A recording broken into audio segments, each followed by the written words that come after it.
بسم الله الرحمن الرحيم الحمد لله رب العالمين والصلاة والسلام على رسول الله صلى الله عليه وسلم maanta oo ah ay bishu tahay 12 bisha afraad waxa halkan isugu yimid jahliyada reer Soomaaliland gaar ahaan magaalada Sheffield anigoo ku hadlaya afka madax dhaqameedka iyo afka bulshada reer Soomaaliland ee qurba joogta ah waxa halkan ka dirayaa baaq nabadeed waxaan leeyahay baaqa nabadda waxaan u dirayaa beesha walaalka ee dhexdeeda fidnadu ka abuurantay isticlaysa waxaan leeyahay nabadda ku soo dabaala xaaladda xabad joojin iyo laab xaadasho iyo tolnimo waarta oo gacmaha la isqabsan ku baaqaya beesha halka joogta oo aan warko sideerga hore sheegeen inay tahay beel kaliya laakiin shaydaanka iyo fidnadu ay ka dhaxadigtay waxaan leeyahay ilaahay ka baqa waa maalimo abaareed waa maalimo maxay ahayn odolul dib bayna haysata colaad bayna haysata baanta ha ku darina dhibtaayna haysata ina dhib kale ka sii kordhisa inta baaqa waxaan kaga baxaya oonayada la hadlaya dawladda Soomaaliland iyo wasiir Faraton dawladda waxaan leeyahay waa sunnaha dawladda in meel kasto dagaal ka dhacaba gacanta ay geliso dawladdu way ku amaanan tahay sida ay uga qayb gashay nabadeynta iyo xalinta way ku amaanan tahay waxaan leeyahay dadaalka sii xoojiya halkan qaranka Soomaaliland ciidanka beelaha ee isku urursanaya xaafadaha amba guryaha dhexdoodana dawladda waxaan leeyahay tallaabo sharciga waafaqsan ka qaata wasiirkan waxaan leeyahay gobolku waa gobolkaagii waa gobol lagu dhunduloosho waa gobol aan lagaaga warramayn waxaan leeyahay ka soo dhalaal hawsha halka taal ummadda mujtamaca reer Soomaaliland ee gudiga dibadda jooga waxaan farayaa nin kasto madax dhaqameeda nin kasto odaya ganacsatada siyaasiyiinta ka qayb qaata nabadeynta beelaha sool ku dagaalamaya waxaan leeyahay waliba gaar u hadlaya guurtida iyo madax dhaqameedka waxaan leeyahay madax dhaqameedka in badan baa siyaasadda gasheen in badan baa hawlo badan oo idinku lahayn aad gacanta la gasheen maanta hawshiina niitaaliya hawshiina ilaa cimaamaday iyo hawshiina laga dhigay madax dhaqameedii salaadin maanta taagantay sidaad ka yeeshaan nabadeyntaas unba cimaamadiina iyo salaadinadiina ku shaqeynaysa marka waxaan leeyahay loo guntado yaan la dhowran dalka abaar baa haysata war dalka colaad yaan loogu darin maalay dadka waxaan ku soo gabagabeynayaa anigoo ah Suldaan Saxardiid maanta baaqa nabadeen dirayno ilaahay waxaan ka baryaynaa ilaahay raxmadna siiyo inuu ilaahay raxmadna siiyo inuu ilaahay cudurkeena naga dulqaado inuu ilaahay colaada halka ka dhacday ilaahay naga soo afjaro ummadana waanu ducaynayaa gudiga dibadda waxaan leeyahay ducada ilaahay naga aqbalo roob doonta la akhrinaya ee la tukanayna waxa la ilaahu naga aqbal ilaahu adaa erga kaaga nahay ummadda tabaalaysan u soo gurmo ilaahay waxaan ka baryaynaa inuu ilaahay ka tooganaa inuu ilaahay nimco iyo dabeel caafimaad mariyo ummadda wa assalaamu calaykum wa rahmatullaahi wa barakaatuh bismillaahi raxmaani raxiim magacaygu waa Cawil Ciise Bootaan ku nool magaalada Sheffield qurba joogta UK Sheffield halkan waxaan isugu nimid inaanu ka dirno baaq nabadeed baaqaas oo ah beelaha walaalaha ah ee ku dagaalamaya inta badan dhibaatadu dhex taalay ee ku dagaalamaya koonfurta gobolka Sool ayaanu halkan baaq nabadeed maanta ugu jeedinanaa walaalayaal aan dadku waxay yiraahdaan waa laba beelood oo meesha ku dagaalamaya laakiin anigu waxay yiraahdaan waa hal beel oo dhibku in badan uu ka dhex taagnaa walaalayaal waxa weeyaan dhibkaas in badan buu jiray in badan baa dhiig daadanayay in badan baa dad badan baa ku dhintay dumar badan baa ku goblamay rag badan baa maaragtay caruurtoodii iyo awlaadoodii ku waayay dhibaatadaas waa dhibaato soo noqotay waa dhibaato in badan soo jiitamasay oo gobolka ka jirtay annagu haddaanu nahay dadka qurba joogta ah aad iyo aad baanu markasta uga xunnahay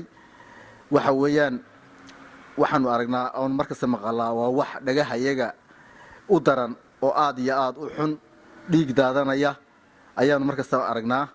waxa weeyaan dhibaatadu waxa inoogu dhacday oo abaarta inoogu dhacday oo roob la'aanta maartay ay inoogu dhacday waxa weeyaan dhiigga aynu daadinano inaga isdilana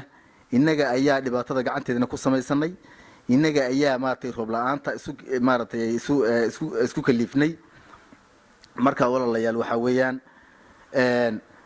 dadka gobolka aniga idin la hadlay waxaan ka soo jeedaa gobolkaas iyo barabiya meesha dagaalku ka dhacayo ayaan ka soo jeedaa waxa weeyaan si maartay xadle ayuu noo damqayaa dagaalkaasi uu yaraan marka laga soo bilaabo dagaaladii ugu dambeeyay sanadka iyo kiina soo dhaafayba waa 120 iyo dhowr bay kor u dhaaftay dhimashadaasi wax alaal ragaasi wuxuu ku dhintay iyo sabab loo yeelo midna ma laha gobolka odayaasha gobolka u dhashay iyo culimada gobolka u dhalatay iyo dadka aqoon-yahanka ah waxaan leeyahay niyow ka kaca meesha waxa meesha waxaad moodaa hadda wixii ka dambeeya ilaahay baanu ka baryanaa ilaahay uusan nagu keenin laakiin dhul gariir ayaa ka soo socda waayo waxaas maaragtay wax cajiiba weeyaan oo inaba caadi ahayn haddaan u soo noqdo dowladda Somaliland walaalayaal dowladda waxaan u sheegayaa over 20,000 military oo ciidan ah ayaa meesha jooga haddaanu nahay dadka gobolada degan iyo haddaanu nahay dadka qurbo joogtaaba si aad iyo aad waayo waxa dagaalamaya waa wiilal yar oo qoryeysita ciidan lagu kiciyo oo one by one loo soo qabto ayaa ku filan lahayd wasiirka qaabilsan oo arrimaha gudaha Somaliland Mr Faraton isaga waxaan u sheegayaa Faraton waxa weeyaan dalka gobolka waa gobolkaagii dadku waa dadkaagii aday ku sugayeen adiga ka mas'uula adaa lagu xil saaray adaa wasaaradda adaa waxa ka maartay xilkaas ku saaran yahay wayna si degdeg wax uga qabataa iyo ninka kale loo yaqaan isna maartay yarka ninka kale isna barasaabka ah labada waxaan ku boorinayaa inaad si degdeg arrinta wax uga qabataan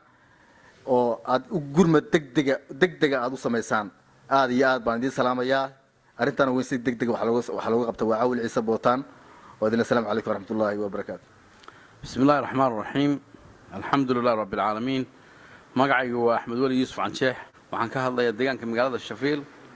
أنا جو ضياش مقالة وحن باغنا بدأ الدريا. أنا جو كهذا أفكي مقالة أفكي أقويه هنكه. لبض بيلود كونفورت الله سبحانه وتعالى قالمية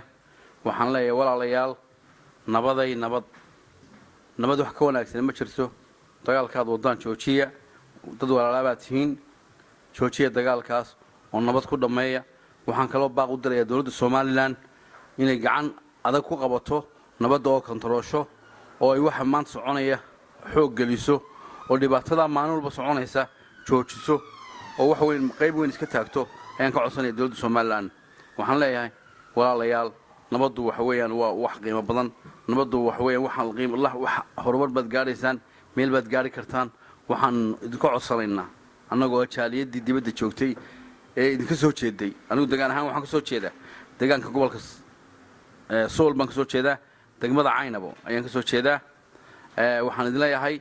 walaalayaal dhibaatada iska daaya haysdibina colaadda joojiya deegaanka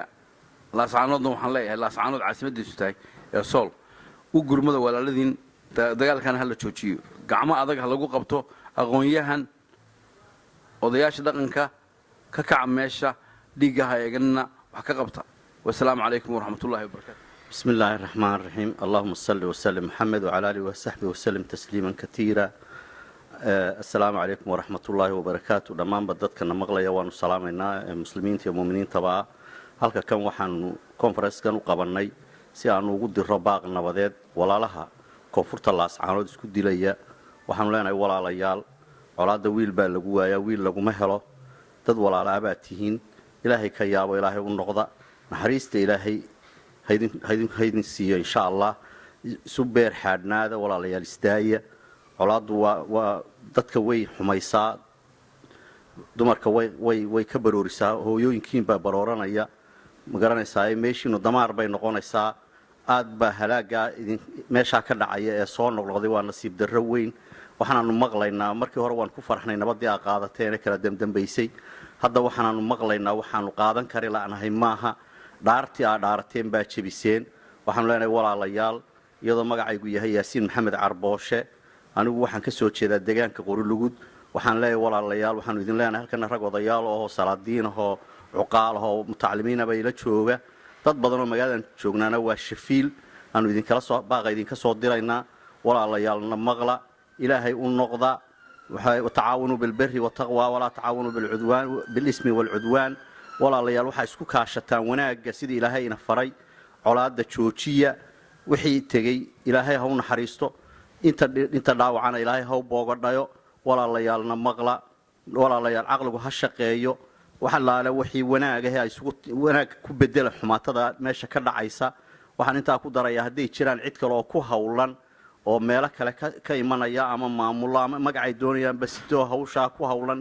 ee magaranaysa sharkeeda waxaan leenahay walaalayaal ka waantooba idinkuna intiina meesha wada dhalatay degan ayaa dantu isku haysataa idinka la idin kala tegayaa idinka dhibaatadu idin gaaraysa waar ka waantooma walaalayaal oo na maqla dad muslimiin ah oo walaalihiina baanu nahay waanu damqanaynaa nabarka maalin walba dhacaya inaan ka dhimanaya ayaanu ka naxaynaa annagiiba naftayadiiba naxdinna gaaraysa annagana naxdintu aan ka baaqano idinkuna walaalayaal aakhiradiina ilaaliya